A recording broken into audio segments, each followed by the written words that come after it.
بسم الله الرحمن الرحيم. அஸ்ஸலாமு அலைக்கும் வரஹ்மத்துல்லாஹி வபரகாத்துஹு. அன்பிற்குரிய சகோதரர்களே, ஹதீஸ்களை ஒரு ஆய்வு என்ற தலைப்பிலே நாம் முக்கியமான தகவல்களை தெரியவிருக்கிறோம். தமிழகத்திலே ஏகத்துவ சுடர் பரவுவதற்கு முன்னால் மக்களுடைய வணக்க வழிபாடுகள், அவர்கள் கடைபிடித்த சட்டதிட்டங்கள், அவர்கள் செய்து வந்த நல்ல காரியங்கள், இதுவெல்லாம் எப்படி இருந்தது என்று சொன்னால் பெரும்பாலும் மார்க்கத்தில் இல்லாத விஷயங்களாகத்தான் இருந்தது. அதிகமான மக்கள் வழிகேட்டில் இருந்தார்கள்.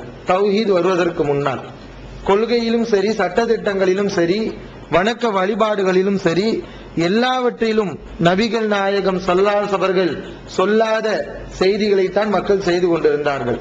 மார்க்கம் என்று இல்லாத காரியங்களைத்தான் மக்கள் செய்து கொண்டிருந்தார்கள். இதற்கு என்ன காரணம்?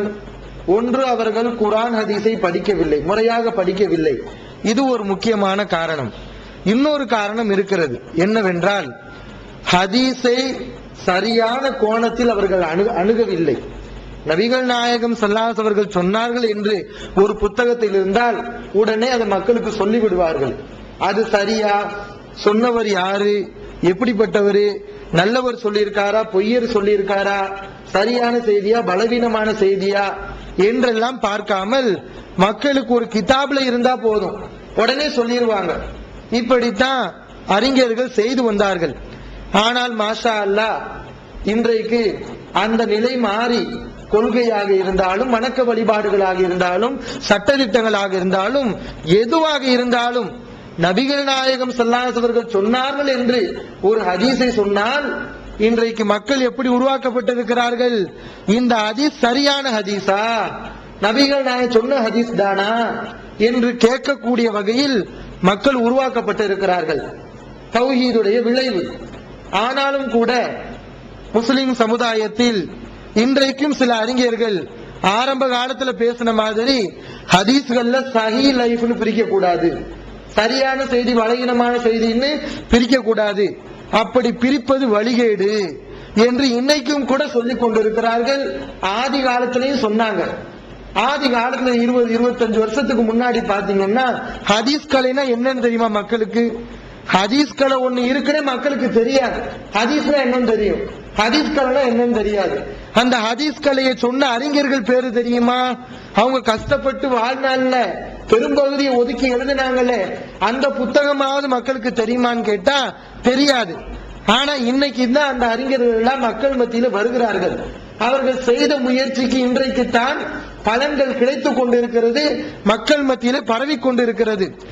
ஆனாலும் கூட இன்றைக்கு இணை வைப்பாளர்கள், சுன்னத் ஜமாத், ஐக்கிய சுன்னத் ஜமாத் பேரவை என்ற பெயரிலே இணை வைப்பு கூட்டம், இணை வைப்பை ஆதரிக்கக்கூடிய கூட்டம், கபூர் வழிபாட்டை போதிக்கக்கூடிய கூட்டம் பலகீனமான ஹதீஸை பின்பற்றலாம் என்று சொல்லிக் கொண்டு இருக்கிறது. இந்த மாதிரி நேரத்தில் நம்ம என்ன செய்யணும்? இவங்க சொல்லக்கூடியது சரியா? ஹதீஸ உண்மையிலே நம்ம தரம் பிரிக்கணுமா, அதை தேர்வு செய்யணுமா, எது சரியான வழி என்பதை நாம் தெரிந்து கொள்ள வேண்டும். விளங்காத மக்கள் இருப்பாங்க. பலகீனம் சொன்னா அப்படிலாம் ஹதீஸ்ல பிரிக்க கூடாது அப்படின்னு சொல்லுவாங்க. அப்ப அவர்களுக்கு நாம் விளக்க வேண்டிய ஒரு கடமை இருக்கிறது.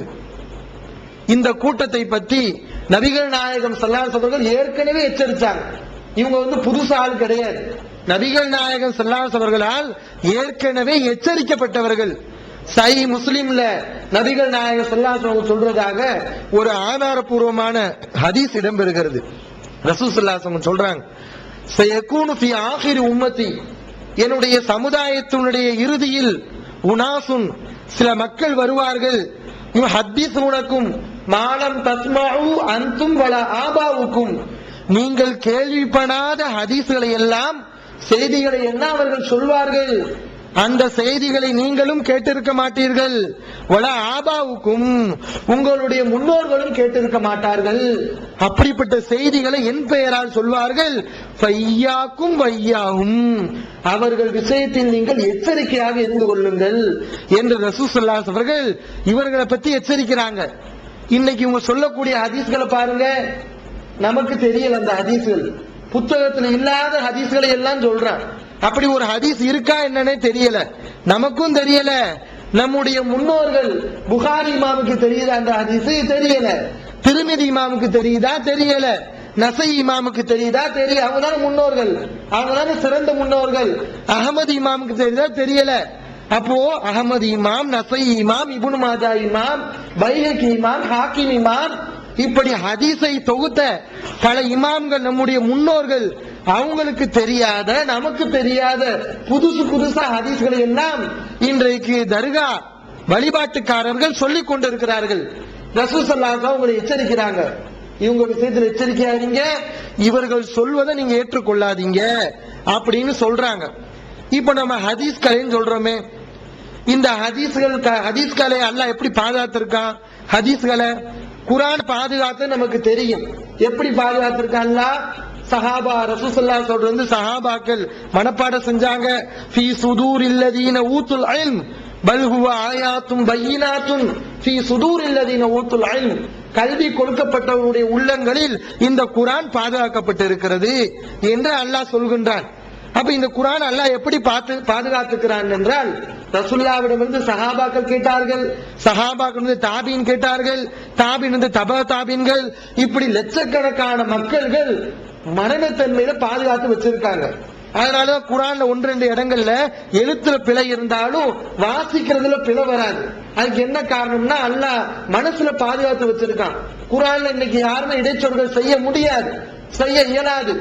அந்த மாதிரி அல்லாஹ் குர்ஆனை பாதுகாத்திருக்கிறான். ஹதீஸ்களும் பாதுகாக்கப்பட்டு இருக்கிறது. அதற்கும் அல்லாஹ் அங்கீகாரம் தருகின்றான். திருமறை குர்ஆன்ல அல்லாஹ் சொல்லி காட்டுகிறான். நமக்கெல்லாம் என்ன தெரியும்?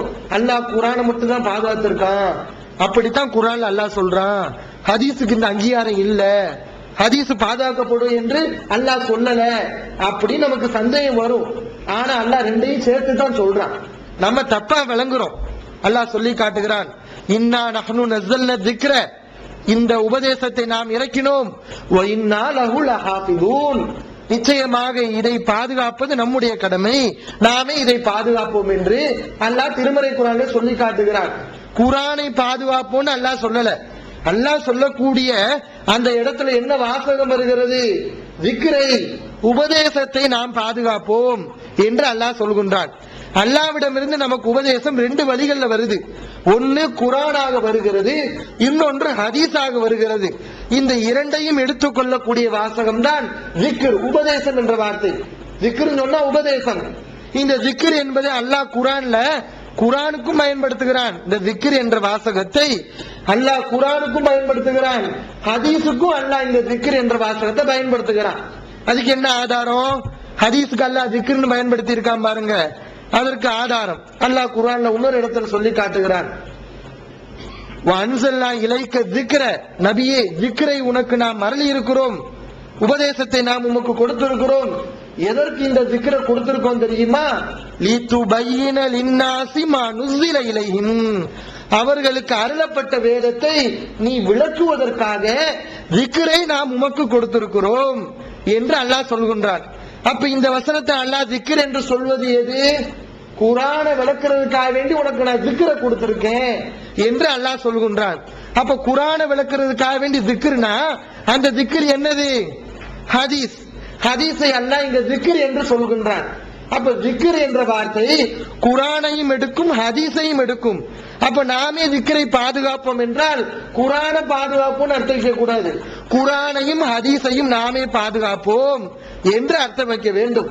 அல்லாஹ் குர்ஆனை ஒரு வகையில பாதுகாத்திருக்கிறான், ஹதீஸை ஒரு வகையில பாதுகாத்திருக்கிறான். பாதுகாக்கப்பட்ட விதங்கள்ல வித்தியாசம் இருக்கிறது. குர்ஆன் ஒரு வகையில பாதுகாப்பு, ஹதீஸுக்கு ஒரு வகையில பாதுகாப்பு. குர்ஆன் எப்படி பாதுகாக்கப்பட்டிருக்கிறது அது எல்லாருக்கும் தெரியும். இப்ப ஹதீஸ் எப்படி பாதுகாக்கப்பட்டிருக்கிறது இதை பத்தி நம்ம தெரியவிருக்கிறோம். அதுதான் ஹதீஸ் கலை.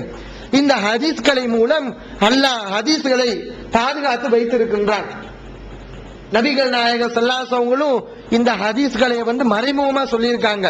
இந்த அல்லாஹ்வும் திருமறை குர்ஆன்ல நமக்கு இந்த ஹதீஸ்களுடைய விதிகளை எல்லாம் அல்லாஹ்வும் நமக்கு சொல்றான். ஹதீஸ்களில் என்ன செய்வாங்க? நல்லவங்க அறிவிச்ச செய்தியை ஏத்துக்குவாங்க, பொய்யர்கள் அறிவிச்சா விட்டுருவாங்க. இது அல்லாஹ் சொல்லக்கூடிய பேசிக்கை அடிப்படையாக வைத்துத்தான் ஹதீஸ்களை உருவாக்கி இருக்காங்க. குர்ஆன் அடிப்படையா வச்சு ஹதீஸ் அடிப்படையா வச்சு தான் ஹதீஸ்களை உருவாக்கப்பட்டு இருக்கிறது. பார்க்கிறோம் நபிகள் அல்லாஹ் திருமறை குர்ஆன்ல சொல்லி காட்டுகிறான், யா அய்யுஹல்லதீன ஆமனு, ஈமான் கொண்டவர்களே, இன் ஜாக்கும் ஃபாஸிகுன் பினபஇன், ஒரு பாவி, ஒரு போக்கிரி, ஒரு குற்றவாளி உங்களிடத்தில் ஒரு தகவலை, ஒரு செய்தியை கொண்டு வந்தால் ஃபதபய்யனு, நீங்க குற்றவாளி கொண்டு வந்த செய்தி ஏத்துக்கிற கூடாது, அதை நீங்கள் தெளிவாக ஆராய வேண்டும் என்று அல்லாஹ் குர்ஆன்ல சொல்லி காட்டுகிறான். இதத்தான் ஹதீஸ்களில செயல்படுத்துறாங்க. நல்லவங்க அறிவிச்சா ஏத்துக்கிடுவாங்க, ஆட்சேபனை இல்ல. ஆனா பொய்யர்கள், கெட்டவங்க இவர்கள் அறிவித்தால் அந்த செய்தியை தள்ளி விடுவாங்க. ஏன்னா அல்லாஹ் என்ன செய்யறான், குற்றவாளிகள் அறிவிக்கக்கூடிய செய்திகளை நீங்கள் ஏற்றுக்கொள்ளாதீங்க, அதை தீர விசாரிக்கணும் நீங்கள் என்று அல்லாஹ் சொல்லி காட்டுகிறான். இந்த வசனத்தை அடிப்படையாக வச்சு அறிஞர்கள் இந்த ஹதீஸ்களைய உருவாக்குறாங்க. நபிகள் நாயகம் ஸல்லல்லாஹு அலைஹி வஸல்லம் கூட இதனுடைய பின்னாடி இந்த விளைவுகளை சொல்லுவோம். இந்த ஹதீஸ்களை இல்லாட்டினா இஸ்லாம் எப்படிப்பட்ட ஒரு நிலையை அடையும் என்பதை பத்தி நம்ம பின்னாடி சொல்ல இருக்கிறோம். அதுக்கு முன்னாடி மார்க்கத்தில் இதனுடைய நிலைப்பாடு என்ன, ஹதீஸ்களைய பத்தி ரசூலுல்லாஹ் என்ன சொல்லியிருக்காங்க, அல்லாஹ் என்ன சொல்லியிருக்கான், அதை பத்தி நாம் தெரிந்து கொள்ள வேண்டும். நபிகள் நாயகம் ஸல்லல்லாஹு அலைஹி வஸல்லம் அவர்கள் தன் மேல இட்டு கட்டக்கூடியவங்க உருவாகுவார்கள் என்பதை ஒரு முன்னறிவிப்பாகவே செய்யறாங்க, அதை எச்சரிக்கிறாங்க. ரசூல் ஸல்லல்லாஹு அலைஹி வஸல்லம் சொல்றாங்க, மன் ஹத்தஸ அன்னி பி ஹதீஸின், இந்த ஹதீஸ் எல்லாம் புகாரி முஸ்லிம்ல தான் இருக்கு. இந்த ரெண்டு புத்தகத்துல ஏதாவது ஒரு புத்தகத்துல இருக்கும் ஆதாரபூர்வமான ஹதீஸ்கள்.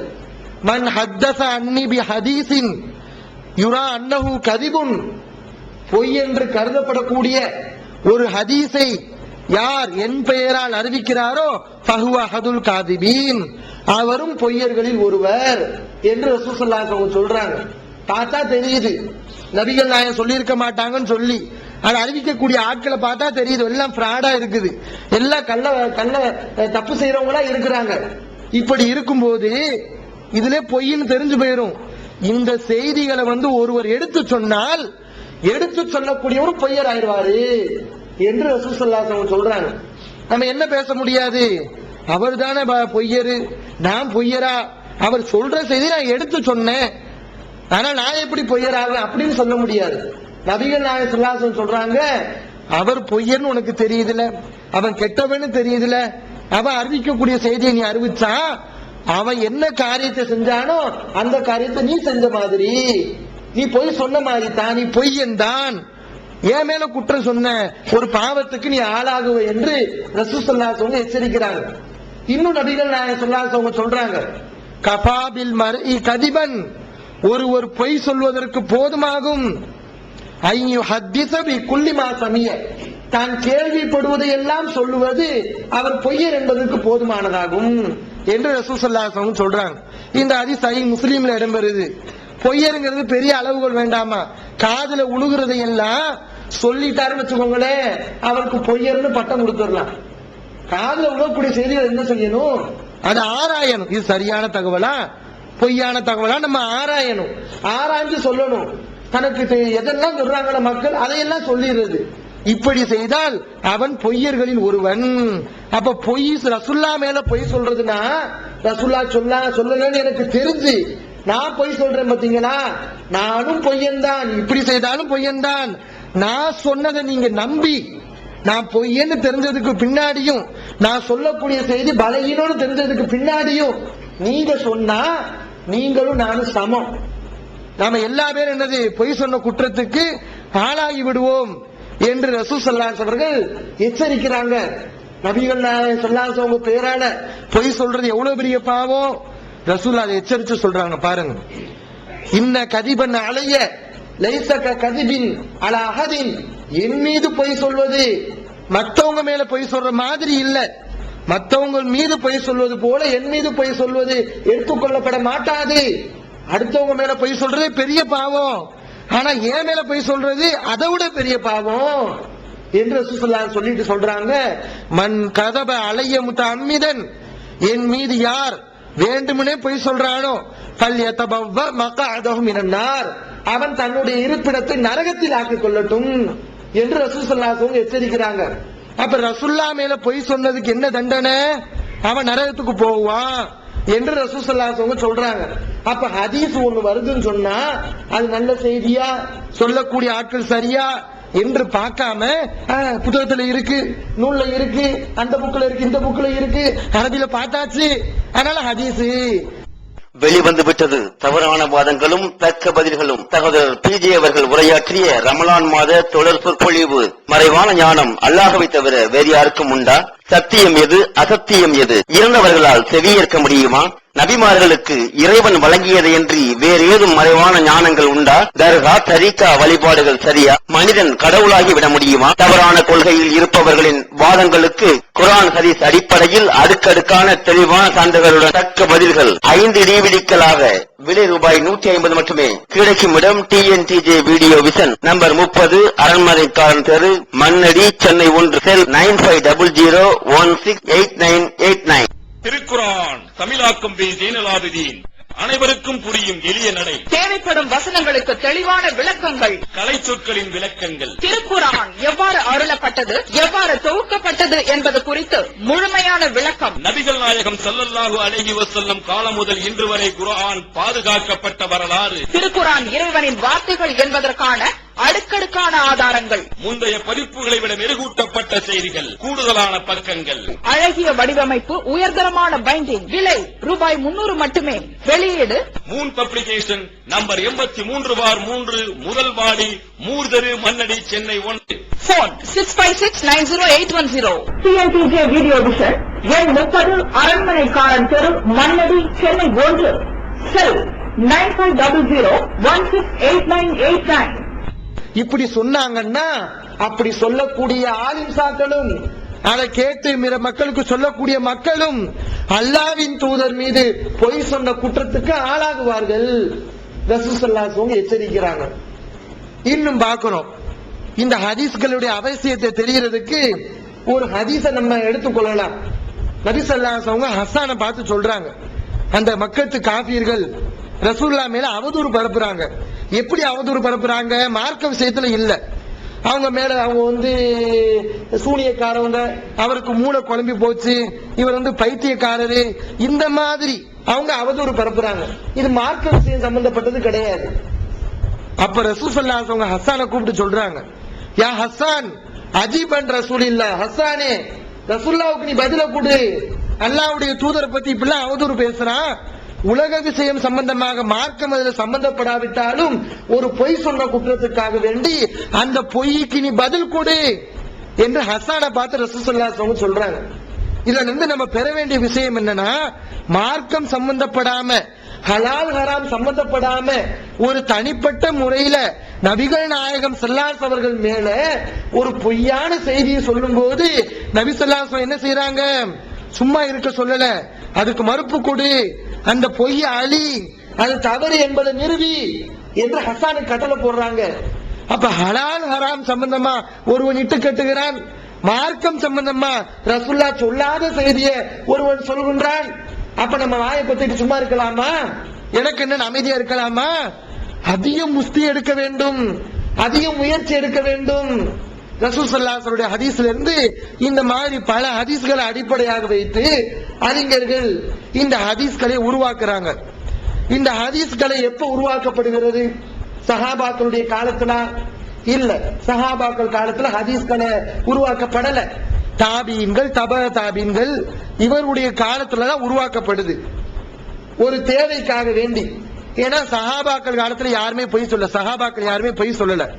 பர்ரார் ரலியல்லாஹு அவங்க சொல்றாங்க, வல்லாஹி மா குன்னா நக்திபு, நாங்க பொய் சொல்லக்கூடியவங்களா இல்ல, வலா நத்ரி மல் கதிபு, பொய்யினால எங்களுக்கு என்னன்னு தெரியாது, அப்படித்தான் நாங்கள் ரசூல் ஸல்லல்லாஹு அலைஹி வஸல்லம் காலத்துல இருந்தோம் என்று சஹாபாக்கள் சொல்றாங்க. இன்னும் அனஸ் இந்த மாதிரி சஹாபாக்கள் சொல்றாங்க, வலாக்கின் நாஸ கானூ லா யக்திபூன யௌமஇதின், நபி ஸல்லல்லாஹு அலைஹி வஸல்லம் காலத்தில் வாழ்ந்த அந்த அருமை தோழர்கள், அந்த காலத்தில் வாழ்ந்த மக்கள் பொய் சொல்லாதவர்களாக இருந்தார்கள். அந்த காலத்துல பொய்க்கு வேலையே இல்ல, நபிகள் நாயகம் ஸல்லல்லாஹு அலைஹி வஸல்லம் மேல இட்டு கட்டுறதுக்கு வேலையே இல்ல, அப்படி இருந்துச்சு. எப்போ இந்த இட்டுக்கட்டு வருது? அதுக்கப்புறம் தாபீனுடைய காலத்துல எல்லாம் சண்டைகள் உருவாகுது, சில ஆட்சி ரீதியான பிரச்சனைகள், உஸ்மான் அவங்களுக்கும் முஆவியா அவங்களுக்கும் பிரச்சனை, இந்த மாதிரி பிரச்சனைகள் வருது. அலி அவங்க பக்கம் ஒரு குரூப் போகுது, முஆவியா ரலியல்லாஹு அன்ஹு அவங்களுக்கு எதிராக ஒரு குரூப் கிளம்புது. இப்படி எதிரெதிர அணியில மக்கள் திரளும் போது அவங்க சாதகமாக அவங்களுடைய தலைவருக்கு தோதுவாக ஹதீஸ்களை இட்டுக்கட்ட ஆரம்பிக்கிறாங்க. இந்த ஷியாக்கள் எப்ப உருவாகிறாங்க? இந்த ஷியாக்கள் இவங்கெல்லாம் பின்னாடிதான் வர்றாங்க. தாபீன்களுடைய காலத்துலதான் இந்த ஷியாக்கள் வர்றாங்க. இந்த ஷியாக்கள் தான் ஹதீஸ்களை இட்டு கட்டுறது. இந்த ஷியாக்கள் மாதிரி மோசமான ஆளு கிடையவே கிடையாது. ரசூல்லா மேல இட்டு கட்டுனதுல அதிக பங்கு யாருக்கு இருக்குன்னா இந்த ஷியாக்களுக்கு தான் இருக்கு. ரசூல் ஸல்லல்லாஹு அலைஹி வஸல்லம் இவங்களை எச்சரிச்சிருக்காங்க, ஈராக்கை பத்தி அதிகமா எச்சரிச்சாங்க. அந்த ஹதீஸ்கள்லாம் ஒரு டைம் வரும்போது நம்ம எடுத்து பேசுவோம். ரசூல் ஸல்லல்லாஹு ஈராக்கை சுட்டி காட்டி இந்த இடத்துலதான் ஃபித்னா வருண்டாங்க, இந்த இடத்துலதான் குழப்பம் வருண்டாங்க. இன்னைக்கு அங்கதான் குழப்பம் வந்துகிட்டு இருக்கு. அந்த நாடே சின்னாபின்னமா போச்சு. காரணம் என்னன்னா இந்த ஷியாக்கள் ரசூல்லா மேல இட்டு கட்டுறது. இப்படி இட்டு கட்டுவாங்களா? ஜுஹரிங்கிற அறிஞர் சொல்றார் ஈராக் வாசிகளை பார்த்து, யா அஹ்லல் ஈராக், ஈராக் வாசிகளே, யஹ்ருஜுல் ஹதீஸு மின் இந்தினா ஷிப்ரன், எங்கிட்ட இருந்து ஹதீஸ் ஒரு ஜான் அளவுக்கு உங்ககிட்ட வரும். அர்ரஜஅத்து இந்தக்கும் ஜிரான், ஆனா அந்த ஒரு ஜான் ஹதீஸ் உங்ககிட்ட இருந்து எங்களுக்கு திரும்பி வரும்போது ஒரு மலை அளவுக்கு ஆயிரும். காலுங்க எல்லாத்தையும் சேர்த்து விட்டுருவாங்க. அவங்களுக்கு தேவையான வாசகத்துல சேர்த்து விட்டு தேவையில்லாத வாசகத்தை எல்லாம் வெட்டி விட்டுறது. இந்த மாதிரி செய்வாங்களா ஈராக் வாசிகள், ஷியாக்கள். இன்னும் அந்த ஈராக்கை பத்தி சொல்லும் போது ஹதீஸ்களை அறிஞர்கள் குறிப்பிடுகிறார்கள். அதுக்கு பேர் என்ன? தாருல் லர்பு, ஹதீஸ செய்யக்கூடிய இடம். தாருல் லர்புனா நாணயத்தை காசு அடிப்பாங்க பாருங்க, நோட்டு அச்சடிப்பாங்க பாருங்க, அதுதான் லர்புன்னு சொல்லுவாங்க. தாருல் லர்பு நோட்டை அச்சடிக்கக்கூடிய இடம் மாதிரி அங்க ஹதீஸ அச்சடிப்பாங்க. யுதுரபு பில்லைல், நைட்ல அச்சடிக்கப்படும் ஹதீஸ். யுன்ஃபகு பின்னஹார், பகலில் அது பரப்பப்படும். இப்படி அறிஞர்கள் சொல்றாங்க, பாக்குறோம். இன்னும் அந்த நாட்டில் இருக்கக்கூடிய ராஃபிலாக்கள் சொன்னா அலியில் அவங்களை பிடிக்காதவங்க, அலியில் அவங்களுக்கு எதிராக போனவங்க, அவங்க எல்லாம் சொல்றாங்க. இதெல்லாம் அறிஞர்கள் குறிப்பிட்டு ஆதாரமா எழுதி வச்சிருக்காங்க. அவர் ஆள் சொல்றாரு, குன்னா இதஸ்தஜ்மஅனா, நாங்கள் ஒன்று கூடி வஸ்தஹ்சன்னா ஷையன், ஏதாவது ஒண்ணு நல்லது நாங்களா நினைச்சுக்கிட்டா ஒண்ணு கூடுறோம், மஸ்ரா பண்ணுவோம், இது நல்ல காரியமா இருக்கு அப்படின்னு நாங்க முடிவு பண்ணிக்கிட்டா ஜஅல்னாஹு ஹதீஸா, அதை நாங்க ஹதீஸா ஆக்கிடுவோம். இவங்களா கூடுவாங்க, இது நல்லதுன்னு நினைச்சா உடனே ரசூலுல்லாஹ் இப்படி சொன்னாங்க அப்படின்னு போட்டு விட்டுறது, அப்படின்னு மக்களுக்கு சொல்லிடுறது. இந்த மாதிரி செய்யக்கூடியவங்க இந்த ஷியாக்கள், ஈராக் வாசிகள். அறிஞர்கள் குறிப்பிடுறாங்க, சரி ஏன் இப்படி செஞ்சாங்க? ஏன் அல்லாஹ்வின் தூதர் ஸல்லல்லாஹு அலைஹி வஸல்லம் பேரால ஹதீஸை இட்டு கட்டினாங்க? அதுக்கு என்ன காரணம்? அதுக்கு பல ரீசன் இருக்கு. அதுல முதல் காரணம் என்னவென்றால், முதல் காரணம் ஆட்சி ரீதியான அந்த இயக்க வெறினால அவங்க ஹதீஸை இட்டு கட்ட ஆரம்பிக்கிறாங்க. முஆவியா அவங்கள அலி அவங்களுடைய கூட்டத்துக்கு பிடிக்காது, ஷியாக்களுக்கு பிடிக்காது. ஏன்னா அவங்க ஹுசைன் அவங்களை கொண்டார்கள் என்பதற்காக முஆவியாவை காஃபிர்னு சொல்லுவாங்க. ஆனா முஆவியா அவங்க ஒரு சஹாபி ரலியல்லாஹு அன்ஹு, அவங்கள காஃபிர்னு சொல்லுவாங்க ஷியாக்கள். இப்ப என்ன செய்யறாங்க தெரியுமா? இந்த ஷியாக்கள் ஒரு ஹதீஸை இட்டு கட்டுறாங்க. எப்படின்னு பாருங்க, ரசூலுல்லாஹ் சொல்றதா, இதா ராய்தும் முஆவியத அலா மெம்பரி, என்னுடைய மெம்பரிலே நீங்கள் முஆவியாவை பார்த்தால் ஃபக்துலு, முஆவியாவை கொண்டு விடுங்கள் அப்படின்னு ரசூலுல்லாஹ் சொன்னாங்களா. முஆவியாவை கொல்லணும்னு சொல்லி இப்படி ஹதீஸை இட்டு கட்டினாங்க ஷியாக்கள். இப்படி முஆவியாவுக்கு எதிராக ஹதீஸை இட்டு கட்டுறது. ஏன்னா வெறி, அலி அவங்க மேல அளவு கடந்து அந்த ஒரு வெறினால அவங்களுக்கு எதிராக யார் வந்தாங்களோ அவங்களை எல்லாம் காஃபிர்னு சொல்றது. ரசூலுல்லாஹ் அப்படி சொல்லவே இல்லை முஆவியா அவங்க நல்ல ஆட்கள் தான். ஆனாலும் அவரை கொல்லணும்னு சொல்லி ரசூலுல்லாஹ் சொன்னதா ஷியாக்கள் இட்டு கட்டி இருக்காங்க. அதுமா அலி அவங்கள வரம்பு கடந்து புகழுவாங்க. அந்த மாதிரி செய்திகள். அந்நதுரு இலா வஜ்ஹி அலியின் இபாதத்துன், அலியுடைய முகத்தை பார்க்கிறது இபாதத்து. அலி அவங்களை அப்படி பார்த்துக்கிட்டே இருந்தா வணக்கமாயிருமா. இப்படி ஹதீஸை இட்டு கட்டுறது. அலியும் ஹைருல் பஷர், அலிதான் மக்களிலேயே சிறந்தவர். இதெல்லாம் இட்டு கட்டுறது யாரு? ஷியாக்கள். அலிதான் மக்களிலேயே சிறந்தவர். மன் ஷக்க ஃபீஹி ஃபக்கத் கஃபர, இதுல யார் லேசா கூட சந்தேகப்படுறாரோ அவர் காஃபிர் ஆயிருவாரு. சந்தேகம் கூட படக்கூடாது. அலி அந்த அளவுக்கு மக்கள்ல ரசூல் ஸல்லல்லாஹு அலைஹி வஸல்லம் விட மத்த எல்லா சஹாபாக்களை விட அலி அவங்க தான் ஃபர்ஸ்ட் அப்படி நினைக்கணுமா? சந்தேகப்பட்டா நீ காஃபிரு அப்படின்லாம் ஹதீஸை இட்டு கட்டுறாங்க. இந்த மாதிரி இயக்க வெறி காரணமாக இருந்த இது ஒரு காரணம். இன்னொன்று, இஸ்லாமுடைய வட்டத்தில் இருந்து கொண்டு சில கயவர்கள், இஸ்லாத்தை மனதளவில் ஏற்றுக்கொள்ளாத கயவர்கள் இஸ்லாத்தை பத்தி மக்கள் மத்தியில தப்பா பரப்பணுங்கிறதுக்காக வேண்டி தப்பா செய்தியில பரப்புனாங்க. இஸ்லாத்தை பாக்குறாங்க, அவ்வளவு அழகான மார்க்கமா இருக்கு, குர்ஆனை பார்த்தா அவ்வளவு அழகான மார்க்கமா இருக்கு, குர்ஆன்ல 2 வசனத்தை சேர்க்க முடியுமா? சேர்க்க முடியாது. ஆனா ஹதீஸ் பாதுகாக்கப்படல என்ற அந்த நேரத்தில் பாதுகாக்கப்படல என்பதற்காக வேண்டி இவங்க இந்த மாதிரி தந்திரம் செய்ய பாக்குறாங்க. இஸ்லாத்துல அருவருப்பான விஷயத்தை எல்லாம் சொல்லி இஸ்லாத்துல உள்ளால இஸ்லாத்தை விட்டு வெளியேற்றிடணும், இஸ்லாத்துக்கு எவனும் வராம நம்ம தடை போடணும். அதுக்கு என்ன வழி? இஸ்லாத்துடைய கருத்தை சிதைக்கணும் அப்படின்னு நினைச்சு தப்பான செய்திகளை எல்லாம் சொல்றாங்க.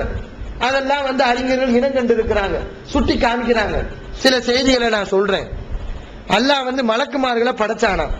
எப்படி படைச்சான்? தன்னுடைய நெஞ்சு முடிய புடுங்கி, கையில உள்ள முடிய புடுங்கி அல்லாஹ் மலக்குமார்களை படைச்சான். இந்த மாதிரி அறிவுக்கு பொருந்தாத அசிங்கமான வார்த்தைகளை எல்லாம் போட்டு சொல்றது. இதை படிக்கக்கூடிய என்ன செய்வான்? என்ன ஒரு மூட நம்பிக்கையா இருக்கு, அறிவிக்க பொருந்தாம இருக்கு, அசிங்கமாவுல இருக்கு என்றெல்லாம் மக்கள் நினைக்க வேண்டும் என்பதற்காக இவர்கள் இப்படி செய்தார்கள்.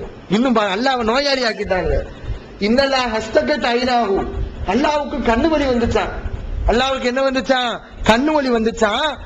ஆனத்துகுல் மலாயிகா, அல்லாஹ் நோய் விசாரிக்க மலக்குமார்கள் போனாங்க. பாருங்க, அல்லாஹ்வுக்கு கண்ணு வலி, அல்லாஹ் நோயாளி, அந்த நோயாளியை விசாரிக்கிறது யாரு? மலக்குமார்கள். இப்படி ரசூலுல்லாஹ் சொன்னதா ஹதீஸ எழுதி வச்சிருக்காங்க. அல்லாஹ் எப்படி உருவானா? நம்ம எல்லாம் மண்ணில இருந்து உருவானோம், அப்படிதான் உருவானோம். அல்லாஹ் எப்படி உருவானா? அதுக்கு ஒரு கட்டுக்கதை. அதை எதையா ஒரு மாதிரி சொல்லி இஸ்லாத்து மேல தப்பான அபிப்பிராயத்தை மக்களுக்கு மத்தியில ஏற்படுத்துறது. அல்லாஹ் எப்படி உருவானா? குதிரையை ஓட விட்டானா? அல்லாஹ்வுக்கு முன்னாடி என்ன இருக்கு? குதிரை இருக்கு. அல்லாஹ் உருவாகிறதுக்கு முன்னாடி குதிரை இருக்கு. அல்லாஹ் ஒரு குதிரையை ஓட விடுறானா. குதிரை வேகமா ஓடுதான், அது உடம்புல இருந்து வேர்வை வருதான், அந்த வேர்வை தான் அல்லாஹ். குதிரையில இருந்து வருது பாருங்க வேர்வை, அதுதான் அல்லாஹ். அல்லாஹ் இப்படி குதிரையை ஓட விட்டு அந்த வேர்வையில இருந்து தன்னை உருவாக்கிக்கிட்டான். இந்த மாதிரி எழுதி வச்சிருக்காங்க. இதெல்லாம் படிக்கக்கூடிய இஸ்லாத்துக்கு வருவானா? சரி, நீ சைல பிரிக்க கூடாதுன்னு சொல்றீல, இதை நீ சொல்லு பாப்போம். பயான்ல நீ என்ன தெருமுனை பிரச்சாரங்கள் போடணும், அங்க எல்லாத்தையும் இதை சொல்லணும். அல்லாஹ் இப்படித்தான் உருவானா அப்படின்னு சொல்லணும். அல்லாஹ்வுக்கு கண்ணு வலி வந்துச்சு, மெட்ராஸ் அல்லாஹ்வுக்கு வந்துச்சு, அல்லாஹ் நோய் விசாரிக்க மலக்குமார்கள் எல்லாம் போனாங்க அப்படின்னு நீ பயான்ல சொல்லு. நீனே சொல்லுவியா? முதல் யாரு சைல இப்படி பிரிக்க கூடாதுன்னு சொல்றாங்களோ அவங்க இப்படி சொல்லுவாங்களா? இன்னும் பாத்தீங்கன்னா அந்த காலத்துல வியாபாரிகள், எப்பயுமே வியாபாரிகள் இருப்பாங்கல்ல. கத்திரிக்காய் வியாபாரி எல்லாம் இருந்தா, சொரக்காய் வியாபாரி எல்லாம் இருந்தா. கத்திரிக்காய் ஓடவே ஓடாது போல, அதிகமா லாபம் வராது. அப்ப என்ன செய்யறது? பாக்குறான், கத்திரிக்காய் ஓடவே மாட்டேங்குது, சொரக்காய் ஓடவே மாட்டேங்குது, இதெல்லாம் விற்கணும், செம்ம வியாபாரம் ஓடணும். அதுக்கு என்ன செய்யலாம்? ஒரு ஹதீஸ போடுறது. அல் பாதிஞ்சானு ஷிஃபாவு மின் குல்லிதா, கத்திரிக்காயில எல்லா நோய்க்கும் மருந்து இருக்கு, சொர்க்காவை திண்டா சொர்க்கம் போகலாம். அல்லாஹ் குர்ஆன்ல கேக்குறான், நீங்க உங்களுக்கு முன்னாடி உள்ள சமுதாயம் எவ்வளவு கஷ்டப்பட்டாங்க, அல்லாஹ்வுடைய நபி மத்தானசுருல்ல அல்லாஹ்வுடைய உதவி எப்போது வரும் அப்படின்னு கேட்கிற அளவுக்கு அவங்க துன்பம் செய்யப்பட்டாங்க. அப்படி செஞ்சு அவங்க எல்லாம் சொர்க்கத்துக்கு போனாங்க, அதெல்லாம் இல்லாம நீங்க சும்மா சொர்க்கத்துக்கு போகலாமா அப்படின்னு அல்லாஹ் கேட்கிறான். இவன் ஹதீஸ சொல்றான், சொரக்கா திண்டா சொர்க்கம் போயிடலாம் சொல்லி. அவ்வளவு லேசா சொர்க்கத்தை அவளை அற்பமா நினைச்சுட்டான். என்னன்னா வியாபாரம் ஓடுறது இல்ல, அதனால சொரக்கா பேரால கத்திரிக்காய் பேரால ஹதீஸ இட்டு கட்டிடுறது. இன்னும் பாக்குறோம், இந்த என்னதான் இருந்தாலும் நம்ம குர்ஆனை சொன்னாலும் சில பேர் இருப்பாங்க, அவங்களுக்கு என்னன்னு சொன்னா தப்ப செஞ்சுக்கிட்டே இருக்கணும், அப்படி சில எண்ணத்துல இருப்பாங்க.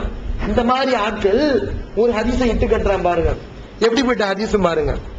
வன் நதுரு இலல் மர்அத்தில் ஹஸனா யஸீது ஃபில் பஸரி, அழகான பெண்ணை பார்ப்பது கண்ணுக்கு பவரை கொடுக்கும், கண்ணுக்கு அது சக்தியை கொடுக்கும் அப்படின்னு இட்டு கட்டி வச்சிருக்கான். ரசூலுல்லாஹ் சொன்னாங்களா, அழகான பெண்ணை பார்க்கலாம், பாத்தீங்கன்னா கண்ணாடி போட வேண்டியது இல்ல, கண்ணுக்கு நல்ல பவர் இருக்கு. இப்படி செய்தியை பார்க்கிறோம். இத பள்ளிவாசல்ல சொல்லுவியா நீ? பெண்கள் பள்ளிவாசலுக்கு வரக்கூடாது நீ சொல்லிட்டு இருக்க. ரசூலுல்லாஹ்வுடைய ஒரு சுன்னத்தை ஹயாத்தாக்க மறுக்கிற நீ பள்ளிவாசல்ல சொல்லு. சும்மாவே கூடாதுன்னு சொல்லியே பாத்தீங்கன்னா மக்கள் அந்த மாதிரி போய்கிட்டு இருக்காங்க, பெண்கள் பக்கம் பார்த்துக்கிட்டே இருக்கிறாங்க. இது மார்க்கத்துல வலியுறுத்தி சொல்லப்பட்ட விஷயம், கண்ணுக்கு பவர் இதுலதான் இருக்கு அப்படின்னு சொல்லிட்டா சமுதாயம் நாசமா போயிடும். அப்ப இந்த மாதிரி சொல்ல முடியுமா? ரசூலுல்லாஹ் பேரால சொல்லி இருக்காங்க. அப்ப இந்த மாதிரி செய்திகளை எல்லாம் சொல்றாங்க. யாரு சொன்னது? இஸ்லாத்தை பத்தி தப்பா மக்கள் மத்தியில எடுத்து வைக்கணும். அதுக்கு என்ன வழி? இந்த மாதிரி அருவருக்கத்தக்க விஷயங்களை எல்லாம் சொல்லி இஸ்லாத்தை பத்தி மக்கள் மத்தியில தப்பான எண்ணத்தை ஏற்படுத்தணும் என்று கயவர்கள் செஞ்சாங்க.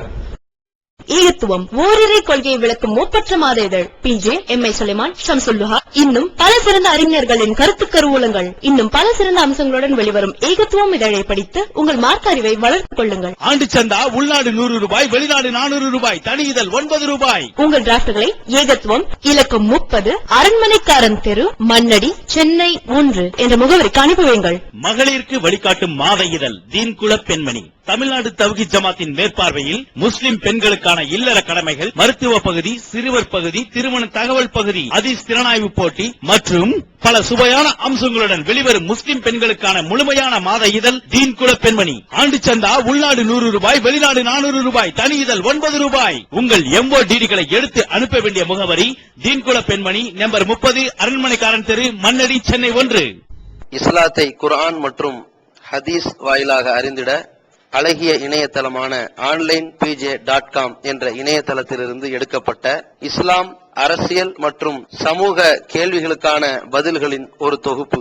கொள்கை விளக்கம், தொழுகை, நோன்பு, ஜக்காத், ஹஜ், அரசியல் மற்றும் பொதுவான பதில்கள் உள்ளிட்ட சுமார் 300 கேள்விகளுக்கான பதில்கள் அடங்கிய இந்த புத்தகத்தின் விலை ரூபாய் 150 மட்டுமே. தமிழ்நாடு தவ்ஹீத் ஜமாத்தின் புதிய வெளியீடு, மாதம் ஒரு பிரசுரம், கட்டுரைகளின் தொகுப்பு, விலை ரூபாய் 120 மட்டும். கிடைக்கும் இடம் TNTJ வீடியோ விஷன், எண் 30, அரண்மனைக்காரன் தெரு, மண்ணடி, சென்னை 1. செல் 9500168989. இது ஒரு காரணம். இன்னொரு ஒரு காரணம் இருக்கிறது. என்னன்னு சொன்னா மதுஹப் வெறி. மதுஹப் பின்னாடி வருதுல, அபு ஹனீஃபா வந்தோடனே மதுஹப்பும் சேர்ந்து வருது. அவர் மதுஹப் எல்லாம் உருவாக்கல, அவர் குர்ஆனை தான் சொன்னார். ஆனா அதுக்கு பின்னாடி வந்தவங்க என்ன செய்யறாங்கன்னா மதுஹப் போடுறாங்க. ஷாஃபி மதுஹப், அபு ஹனீஃபா மதுஹப் அப்படின்னு பிரிக்கிறாங்க. இந்த மதுஹப் வெறி இருக்கு பாருங்க, இதுவும் ஒரு காரணமாக இருந்தது ஹதீஸை இட்டு கட்டுவதற்கு, ரசூலுல்லாஹ் சொல்லாத ஹதீஸை சொல்றதுக்கு. பாக்குறோம் ஒரு அநியாயமா படுபாவி பயலுக எப்படி எல்லாம் ஹதீஸை இட்டு கட்டி இருக்காங்க. யார் மேல இட்டு கட்டி இருக்காங்க பாருங்க. ரசூலுல்லாஹ் சொல்றதா ஒரு ஹதீஸை சொல்றான். யகூனு ஃபீ உம்மத்தி ரஜுலுன் யுகாலு லஹு முஹம்மது பின் இத்ரீஸ். என்னுடைய சமுதாயத்தில் ஒரு ஆள் வருவார், அவருக்கு பேர் முஹம்மது பின் இத்ரீஸ். அவர் பேர் என்னது? முஹம்மது பின் இத்ரீஸ். முஹம்மது பின் இத்ரீஸ்னா யாருங்க? யார் அவரு? ஷாஃபி இமாம். ஷாஃபி இமாமுடைய பேர் முஹம்மது பின் இத்ரீஸ். முஹம்மது பின் இத்ரீஸ் ஷாஃபி என்ற ஒருவர் சமுதாயத்தில் வருவாரு.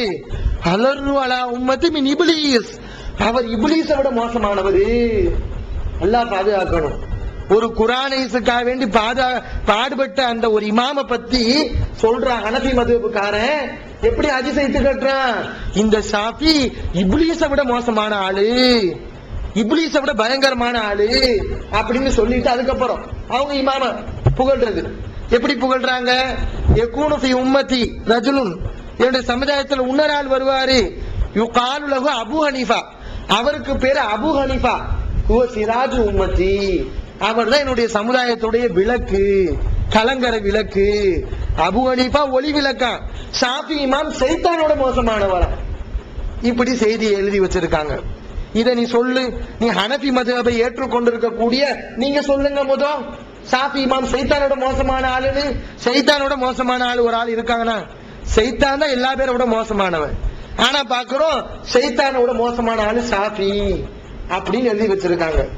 புகார்ல நிறைய ஹதீஸ்கள் வருது. எப்படி வருது? தொழுகையில நம்ம ருக்கு போகும்போது கையை உயர்த்தணும், ருக்குல இருந்து எந்திரிச்சுட்டா கையை உயர்த்தணும் அப்படிங்கிறதுக்கு பல ஆதாரபூர்வமா நல்ல ஹதீஸ்கள் புகாரில இருக்கு. ஆனா ஹனஃபி மதுஹப்காரங்க என்ன செய்வாங்க? அவங்க கையெல்லாம் உயர்த்த மாட்டாங்க, சும்மா தான் கட்டுவாங்க. சும்மா ருக்கு போவாங்க, எந்திரிப்பாங்க, கையை உயர்த்துறதெல்லாம் கிடையாது. ஹதீஸை ஃபாலோ பண்ண மாட்டாங்க. இப்ப இந்த ஹனஃபி மதுஹப்காரன் பாக்குறான், அவனுக்கு வெறி பிடிச்சிருக்கு. ஷாஃபி மதுஹபோட இந்த ஹனஃபி மதுஹப்காரனுக்கு வெறி பயங்கரமா இருக்கும். அவன் பாக்குறான், இப்படி கையை உயர்த்தணும்னு ஹதீஸ் இருக்கு, நம்ம கையை உயர்த்தாம இருக்கிறோம், அதுக்கு ஏதாவது ஒரு ஹதீஸை உருவாக்கணுமே. அவனா ஒரு ஹதீஸை உருவாக்குறான். மன் ரஃபஅ யதைஹி ஃபி ஸலாத்தி ஃபலா ஸலாத்த லஹு. யார் தொழுகையில கையை உயர்த்துறானோ அவனுக்கு தொழுகையே கிடையாது. அவன் தொழுகை ஏத்துக்கிறப்படாது இப்படின்னு ஹதீஸ போடுறான். அப்ப இதெல்லாம் என்ன காரணம்? மதுஹபு வெறி. பாருங்க, ஒரு மதுஹபு வெறி, இந்த மதுஹபு மாயையில விழுந்தவங்க எந்த அளவுக்கு போறாங்க. அல்லாஹ்வை மதிக்காம, ரசூலுல்லாஹ்வை மதிக்காம, ரசூலுல்லாஹ்வுடைய ஹதீஸை தள்ளுறதுக்குரிய வேலைகளை செய்ய ஆரம்பிச்சிடுறாங்க. அது மாதிரி மொழி வெறி. இந்த பார்சிக்காரனுக்கும் அரபிக்காரனுக்கும் அடிக்கடி சண்டை வரும். என்ன சண்டைன்னா இந்த மொழி சண்டை. அரபிக்காரன் தான் மொழி தான் சிறந்ததுன்னு சொல்லிக்கிறான், பார்சிக்காரன் தான் மொழி தான் சிறந்ததுன்னு சொல்லிக்கிறான். பார்சிக்காரன் என்ன செஞ்சான் தெரியுமா? இவங்களுக்கு ரசூலுல்லாஹ் சொன்னாங்கன்னு ஒரு ஹதீஸை போடணும், அப்பதான் இந்த அரபிக்காரங்க சும்மா இருப்பாங்க அப்படின்னு சொல்லிட்டு ஒரு ஹதீஸை உருவாக்குறான். அவனா உருவாக்குறான், ரசூலுல்லாஹ் சொன்னதா. இன்னல்லாஹ இதா கலிப, அல்லாஹ் கோபமா இருக்கும் போது அன்சலல் வஹ்ய பில் அரபியத்தி, வஹிய வந்து அரபி மொழியில இறக்கி வைப்பானா கோபமா இருக்கும் போது. இதா ரலிய, அல்லாஹ் சந்தோஷமா இருந்தா அன்சலல் வஹ்ய பில் ஃபாரிசியத்தி, வஹிய ஃபாரிசி மொழியில இறக்கி வைப்பான் அப்படின்னு ஒரு ஹதீஸை உருவாக்குறான். அரபிக்காரன் பாக்குறான், என்னடா இவன் எப்படி ஹதீஸ்ல சொல்றான், உனக்கு பதிலா நான் ஒரு ஹதீஸ போறேன்னு சொல்லிட்டு பாருங்க எப்படி பகடைக்காய மாத்துறான்னு சொல்லிட்டு அவன் அதே அப்படி மாத்தி போறான். இன்னல்லாஹ இதா கலிப அன்சலல் வஹிய பில் அரபியத்தி பில் ஃபாரிசியத்தி, அல்லாஹ் கோபமா இருக்கும் போது வஹிய வந்து பார்சி மொழியில இறக்குவான். இதா ரலிய, சந்தோஷமா இருக்கும் போது அன்சலல் வஹிய பில் அரபியத்தி, வஹிய எல்லாம் அரபி மொழியில இறக்கிடுவான். இவன் போட்டிக்கு. அப்ப பாரு, இவங்க மொழி வெறிக்காக வேண்டி எதை பகடக்காய ஆக்குறான், ரசூல் ஸல்லல்லாஹு அலைஹி வஸல்லம் பகடக்காய ஆக்குறான். எல்லா அரபிகளும் கிடையாது, அரபிகள்ல முட்டாள்கள், அறிவியினர்கள். அவங்க இந்த மாதிரி பாத்தீங்கன்னா பதிலுக்கு பதில் ஹதீஸ வச்சு விளையாடிட்டு இருக்கிறது. அப்ப இந்த மாதிரி மொழி வெறி, இனவெறி, இது ஒரு காரணமாக இருந்தது. அடுத்து ஒரு காரணம், நல்ல எண்ணம் இருக்கும் ஆனா செயல் தப்பு. சில பேர் என்ன செய்வாங்கன்னா, அவங்களுக்கு என்னத்தை பாத்தீங்கன்னா நம்ம மக்களுக்கு நல்ல உபதேசங்களை சொல்லணும், நல்ல செய்திகளை சொல்லணும் அப்படிங்கிறது எண்ணம். அப்படி இருந்தாங்க, நல்ல தொழுகையாளியா இருப்பாங்க, எல்லாம் இருப்பாங்க. மக்களுக்கு நல்ல செய்தியை சொல்லணுங்கிறதுக்காண்டி அவங்களா ரசூலுல்லாஹ் சொன்னதாக ஹதீஸ்களை உருவாக்கிக்கிடுவாங்க, புதுசு புதுசா உருவாக்கிக்கிடுவாங்க அவங்களா. இப்படி சில கூட்டம் இருந்துச்சு. அவங்க நோக்கம் வந்து மக்களுக்கு நேரான வழியை காட்டணுங்கிறது. ஆனா அவங்களுடைய செயல் சரியா, ரசூலுல்லாஹ் மேல இட்டு கட்டுறதுல ஒரு பெரிய பாவம்ல, ரசூலுல்லாஹ் சொன்ன செய்தி சுப்ஹானல்லாஹ் எவ்வளவு இருக்கு, அதை சொன்னாலே மக்களுக்கு அவ்வளவு அழகான அற்புத உபதேசங்களா இருக்கு, அதை சொன்னாலே போதும். ஆனா இவன் என்ன செய்யறான், மக்களுக்கு நல்ல உபதேசம் செய்யணும், தொழுகை மக்களை கூப்பிடணும், ஈமான் அவங்களை உறுதியா வைக்கிறதுக்காக வேண்டி இவனால புதுசு புதுசா ஒரு ஹதீஸை உருவாக்குவான். இப்படி சில பேர் இருந்தாங்க. ஒரு சம்பவம், அந்த காலத்துல யஹ்யா இப்னு மঈன், அஹ்மத் இப்னு ஹம்பல், இவங்க எல்லாம் முக்கியமான அறிஞர்கள், ஹதீஸ்களே அறிஞர்கள், ஹதீஸை தொகுத்த அறிஞர்கள். இவங்க யாரு? அஹ்மத் இமாம்லாம் சும்மா கிடையாது. நமக்கு புகாரி வந்து நமக்கு 7 பாகம் அப்படின்னு சாதாரணமா தெரியுது. ஆனா புகாரி இந்த 7 பாகத்தை எப்படி தொகுத்தாரு தெரியுமா? பல லட்சக்கணக்கான ஹதீஸ்ல வந்து வடிகட்டி வடிகட்டி தொகுத்து வச்சிருக்காரு புகாரி இமாம். முவத்தா மாலிக்கு, அந்த இமாம் அதை எப்படி தொகுத்தாரு? சும்மாவா அவங்க கைக்கு கிடைச்சது காதுல வந்தது இல்லாம எழுதி வச்சாங்க? மாலிக் இமாம் லட்சக்கணக்கான ஹதீஸ வடிகட்டித்தான் ஆயிரக்கணக்கான அளவுக்கு வந்திருக்கு. 6 லட்சங்கிற அளவுக்கு நிறைய இருந்துச்சு. அஹமது இமாம் அவர்கிட்ட பல லட்சக்கணக்கான செய்திகள் வரும். அதெல்லாம் சரியா லைஃபா, இவர் நல்லவரா பொய்யரா எல்லாத்தையும் பார்த்து பொறுக்கி எடுத்துட்டா நமக்கு வடிகட்டி கொடுத்திருக்காங்க. அப்படிப்பட்டது அவங்களுக்கு முடிஞ்ச அளவுக்கு அவங்க அந்த நல்ல காரியத்தை பண்ணிட்டு போயிட்டாங்க. சும்மா கிடையாது. ஏன் செஞ்சாங்க? இந்த மாதிரியான கைவர்கள் இருக்காங்கிறதுக்காக வேண்டி. அந்த காலத்து யஹ்யா இப்னு மঈன், அஹ்மத் இப்னு ஹம்பல், இவங்க பெரிய இமாம், பெரிய அறிஞர்கள். இன்னைக்கு நம்ம ஹதீஸ் கலையில இவங்களை பேசாம இருக்க மாட்டோம். யஹ்யா இப்னு மঈன் அளவுக்கு பெரிய அறிஞர் யாரும் கிடையாதுன்னு சொல்லலாம். இந்த அளவுக்கு பெரிய அறிஞர்கள். அவங்களாம் சமுதாயத்துல தெரியாம போயிட்டாங்க. அவங்க காலத்துல அந்த 2 இமாம் யஹ்யா இப்னு மঈனும் அஹ்மத் இப்னு ஹம்பலும் பள்ளிவாசலுக்கு போறாங்க. அப்ப அங்க ஒரு ஆள் மக்களுக்கு ஹதீஸ சொல்லிட்டு இருக்காரு. யார் வந்து லா இலாஹ இல்லல்லாஹ்னு சொல்றாரோ, அந்த லா இலாஹ இல்லல்லாஹ்வுல உள்ள ஒவ்வொரு கலிமாவுக்கும் பதிலா அல்லாஹ் மறுமையில ஒரு பறவையை கொடுப்பான். அந்த பறவையுடைய சுண்டு, அதனுடைய அந்த மூக்கு பகுதி, அது வந்து மின்காருஹு மின் தஹப், அது தங்கத்தால் இருக்கும். வரீசுஹு மின் மர்ஜான், அந்த பறவையுடைய ரெக்கை வந்து பவளத்தால இருக்கும். இப்படிப்பட்ட பறவை அல்லாஹ் இந்த கலிமாவை சொன்னவங்களுக்கு ஒவ்வொரு வாசகத்துக்கும் பதிலா அல்லாஹ் கொடுப்பான் அப்படின்னு ஒரு ஆள் சொல்றாரு. இவருடைய நோக்கம் என்ன? கலிமாவை மக்கள் செயல்படுத்தணும், அதை சொல்லிக்கிட்டே இருக்கணும் அப்படிங்கறதுக்காண்டி சொல்றாரு. ஆனா ரசூலுல்லாஹ் சொன்ன செய்தியா? ரசூலுல்லாஹ் சொல்லாத செய்தி. இப்படி வந்து அவங்க சொல்லிட்டு இருக்காரு அந்த ஆளு.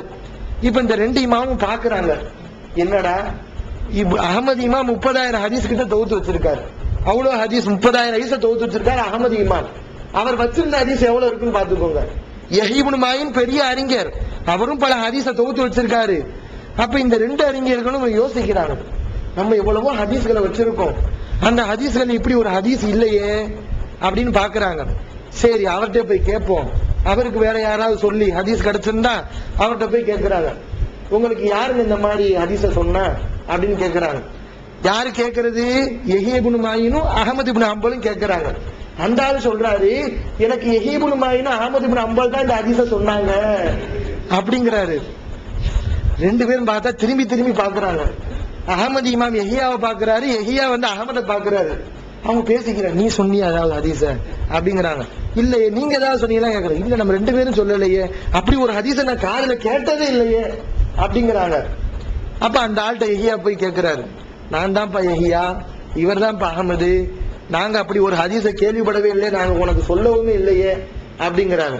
உடனே அந்த ஆள் எப்படி பிளேட்டை மாத்தி போறாரு பாருங்க. மக்கள் எல்லாம் சொல்லிக் கொண்டிருந்தார்கள், யஹ்யா இப்னு மாயின் தான் சொன்னதை மறந்து விடுவார் என்று மக்கள் எல்லாம் சொல்லிக் கொண்டிருந்தார்கள் அப்படின்னு அடுத்த ஒரு பொய்யை சொல்ல ஆரம்பிச்சிட்டார். இந்த மாதிரி ரசூல் ஸல்லல்லாஹு அலைஹி வஸல்லம் சொல்லாத செய்திகளை சொல்லுவாங்க.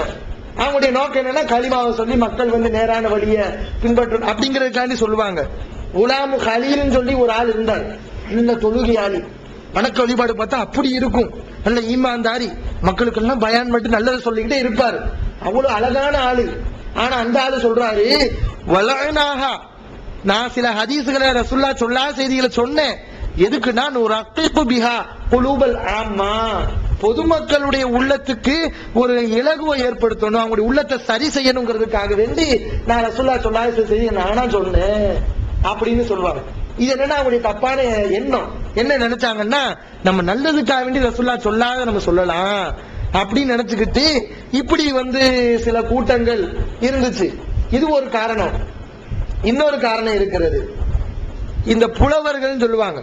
இந்த காலத்துல புலவர்களே இல்லாம போயிட்டாங்க. ஆனா அதுக்கு பதிலா அமைச்சர்கள்ங்கிற பேர் மாறி போச்சு. புலவர்கள் பதிலா அமைச்சர்களா பேர் மாறி போச்சு. அந்த காலத்துல புலவர்கள் இருந்தாங்க. புலவருடைய வேலை என்ன சொன்னா, புழுகிக்கிட்டே இருக்கிறது, பொய் சொல்லிக்கிட்டே இருக்கிறது. இதுதான் அவங்களுடைய பணி. எல்லா ஒவ்வொரு நாட்டுல உள்ள அந்த அரசன் போய் அவனை பத்தி புகழ்றது, அவன் செய்யாதெல்லாம் சொல்றது. எதுக்குன்னு சொன்னா அவன் காசை கறக்கணுங்கிறதுக்காக வேண்டி புகழ்ந்து அள்ளி கொடுத்துருவான். அதுக்காக வேண்டி அவங்க செஞ்சுக்கிட்டு இருந்தாங்க. மஹதி என்று ஒரு இமாம் இருந்தார். அவர் ஒரு ஆட்சியாளர். அவர் ஆட்சியாளராக இருக்கிறார். ரியாஸ் பின் இப்ராஹிம் அப்படிங்கிறவர் ஒரு ஆளு. அவர் ஹதீஸ் அறிவிக்கக்கூடிய ஆளு, பொய்யர். இவர் என்ன செய்யறாருன்னா, இந்த இமாம பத்தி புழுகிறதுக்காண்டி வர்றாரு. அவரை பத்தி வரம்பு கடந்து புகழ்றதுக்காக வேண்டி வர்றாரு, இல்லாத பொல்லாதெல்லாம் சொல்றதுக்காக வேண்டி. அந்த இமாம் என்ன செய்யறாருன்னா, கையில பறவையை வச்சு விளையாடிட்டு இருக்காரு. ஆனா ஒரு ஹதீஸ் இருக்கு, லா சபக்க இல்லா ஃபி நஸ்லின் அவ் ஹாஃபிரின். போட்டி என்பது அம்புல போட்டி வைக்கலாம், அது மாதிரி ஹாஃபிரின், இந்த கால் குழம்பு உள்ள ஒட்டகம், ஆடு, மாடு, குதிரை, இதுகள்ல போட்டி வைக்கலாம் என்று ரசூலுல்லாஹ் சொல்றதா ஒரு ஹதீஸ் இருக்கு. அப்ப இந்த ஹதீஸ அந்த ஆளு சொல்லிட்டு, இந்த அரசர் எதை வச்சு விளையாடிட்டு இருக்காரு? புறா வச்சு விளையாடிட்டு இருக்காரு. இப்ப இந்த அரசரை புகழணுங்கிறதுக்காக வேண்டி அவுஃபி ஜனாஹின், ரெக்கை உள்ளதுல என்ன செய்யலாம், போட்டி வைக்கலாம் அப்படின்னு சொல்றாரு. இந்த அரசனுக்கு தெரிஞ்சு போயிருது, இந்த ஆள் நமக்காக வேண்டிதான் இந்த ஹதீஸ சொல்லியிருக்காருன்னு சொல்லி அவர் இறையச்சம் உள்ள ஆளா இருந்திருக்காரு. அந்த ஆளை கண்டிக்கிற, நீ பெரிய பொய்யன் அப்படின்னு சொல்லிட்டு அந்த புறாவை அறுத்துறாரு.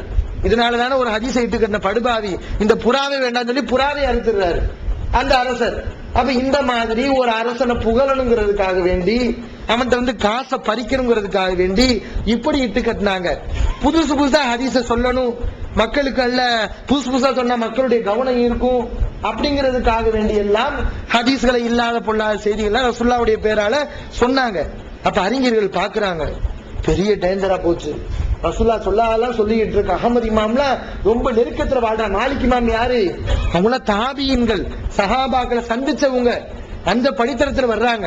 அப்பயே அவங்க சுதாரிக்கிறாங்க, பரவாயில்ல, இப்படி இருக்க கூடாது, ரசூலுல்லாஹ்வுடைய ஹதீஸை நம்ம பாதுகாக்கணும் அப்படின்னு சொல்லி அறிஞர்கள் இந்த தரம் பிரிக்கிறாங்க. இந்த நிபந்தனைகள் எல்லாம் பார்த்தோம்னா அப்படியே கோர்ட்டில் பாதுகாக்கப்பட வேண்டிய ஒவ்வொரு விஷயங்களா இருக்குது. அவ்வளவு பாத்தீங்கன்னா ஒரு நீதிபதி இன்னைக்குள்ள ஒரு வக்கீல் கூட அந்த மாதிரி நிபந்தனையில போட முடியாது. ஆனா நம்முடைய அறிஞர்கள் அவ்வளவு அழகா போட்டிருக்காங்க. மூளை குழம்பியவரா எப்ப மூளை குழம்புனாருன்னு பாரு.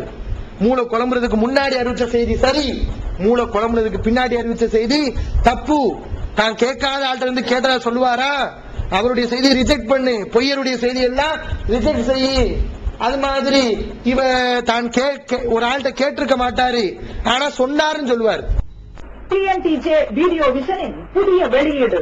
வழிகற்ற கொள்கைகள் வகி அல்லாதவற்றை பின்பற்றலாமா, இமாம்களை பின்பற்றலாமா, சகாபாக்களை பின்பற்றலாமா, இஜ்மா கியாஸ் மார்க்க ஆதாரமாகுமா? இது போன்ற முக்கிய தலைப்புகளில் பிரச்சாரங்களுக்கான 1 மாத பயிற்சி வகுப்பில் சகோதரர் பிஜே அவர்கள் நடத்திய வழிகெட்ட கொள்கைகள் என்ற தலைப்பிலான உரையின் முழு தொகுப்பு 3 DVD, விலை ரூபாய் 90 மட்டுமே. கூறிய செலவு தனி. கிடைக்கும் இடம் டிஎன்டிஜே வீடியோ விஷன், எண் 30, அரண்மனைக்காரன் தெரு, மண்ணடி, சென்னை 1. செல் 9500168989. வெளிவந்துவிட்டது இஸ்லாம் கூறும் குடும்பவியல் ரமலான் மாதம் தொடர் சொற்பொழிவு 5 DVDகளாக விலை ரூபாய் 150 மட்டுமே. கூறிய செலவு தனி. கிடைக்கும் இடம் டிஎன்டிஜே வீடியோ விஷன், நம்பர் 30, அரண்மனைக்காரன் தெரு, மண்ணடி, சென்னை 1. இப்ப உதாரணமா இவர்கிட்ட நான் கேட்டிருக்க மாட்டேன், யூசுப் பாய்ட்ட நான் கேட்டிருக்க மாட்டேன். நான் ஹதீஸ் எப்படி சொல்லுவேன்? நான் யூசுப் பாயிடத்தில் கேட்டேன் அப்படின்னு சொல்லணும். ஆனா சில பேருடைய பழக்கம் இருக்கும், யூசுப் பாய் சொன்னார் அப்படின்னு சொல்லுவாங்க. இப்படி சொன்னா நான் கேட்டேங்கிறதுக்கு ஆதாரம் இதுல இருக்கா? இல்ல. அப்ப இந்த மாதிரி அறிவிச்சாங்கன்னா அவங்க நான் கேட்டேன் என்ற வாசகத்தை தெளிவாக சொல்லணும். இந்த மாதிரி அறிவுபூர்வமாக ரொம்ப உன்னதமான சட்டதிட்டங்களை எல்லாம், வழிமுறைகளை எல்லாம் அறிஞர்கள் ஹதீஸ்களை என்று நமக்கு தொகுத்து இந்த பொய்யான செய்திகள் எல்லாவற்றையும் அப்படியே புறந்தள்ளினாங்க. பல நிபந்தனையில போட்டாங்க. குர்ஆனுக்கு முரண்படக்கூடாது அந்த ஹதீஸ் நிபந்தனையில போட்டாங்க. இப்படி எல்லா நிபந்தனைகளா வச்சு இன்றைக்கு ஹதீஸ்கள் பாதுகாக்கப்பட்டிருக்கிறது. குர்ஆனுடைய பல வசனங்களுக்கு விளக்கமாக அல்லாஹ்வுடைய தூதருடைய சொல்லை பாதுகாத்த அறிஞர்கள் நமக்கு கொடுத்திருக்காங்க. இன்னைக்கு அவ்வளவு குர்ஆன் உருவாயிருக்காங்க. அதுக்கு என்ன காரணம்? ஏன் அவங்க உருவாகுனாங்க? குர்ஆன் மட்டும் போது சொல்றாங்களே, அந்த கூட்டம் உருவாகிறதுக்கு என்ன காரணம்? இவங்க தான் காரணம். யாரு? ரசூலுல்லா சஹீஹ் பிரிக்க கூடாது, ஒரு ஹதீஸ் புத்தகத்துல இருந்தா அதை சொல்லலாம், அது ரசூலுல்லா சொன்னதுதான் அப்படின்னு சொன்னாங்க பாருங்க. இவங்க தான் காரணம். ஒழுங்கா சஹீஹ் பிரிச்சு குர்ஆனுக்கு விளக்கமாகக்கூடிய ஹதீஸ்களை எடுத்து, நல்ல கருத்துள்ள ஹதீஸ்களை எடுத்து, அறிவிப்பாளர் தொடர தரம் பிரிச்சு மக்களுக்கு சொல்லி இருந்தா இவன் ஹதீஸ் வேண்டாம்னு சொல்லுவானா? சொல்ல மாட்டான். ஏன் அப்படி போனா? அறிஞர்கள் திருமிதி இமாம் பாத்தீங்கன்னா அவங்க எழுதக்கூடிய புத்தகத்திலே நீங்க பார்க்கலாம். முன்னாடி அந்த ஹதீஸை குறிப்பிடும் போதே பாத்தீங்கன்னா அதுக்கு கீழே அந்த ஹதீஸுடைய தரம் என்ன அதை சொல்லுவாங்க. பைஹகி இமாம் அதனுடைய தரம் என்ன சொல்லுவாங்க. ஹதீஸ் கலைக்குன்னு சொல்லி சுயீத் இமாம்ல தனித்தனி புத்தகங்களை போட்டிருக்காங்க. இப்னு ஹஜர் பெரும் அறிஞர்கள் எல்லா பேரும் இந்த ஹதீஸ்களை அடிப்படையா வச்சுதான் மார்க்க சட்ட திட்டங்களை எல்லாம் மக்களுக்கு போதிச்சிருக்காங்க. அப்போ ஹதீஸ் மேல மக்களுக்கு தப்பான என்ன வரக்கூடாதுன்னா இந்த ஹதீஸ் கலையை ஒழுங்கா செஞ்சா போதும். அது ஒழுங்கா நம்ம கடைபிடிச்சு மக்களுக்கு உபதேசம் செஞ்சா போதும். ஹதீஸ் மேல அவ்வளவு ஆர்வம் ஒரு மக்களுக்கு.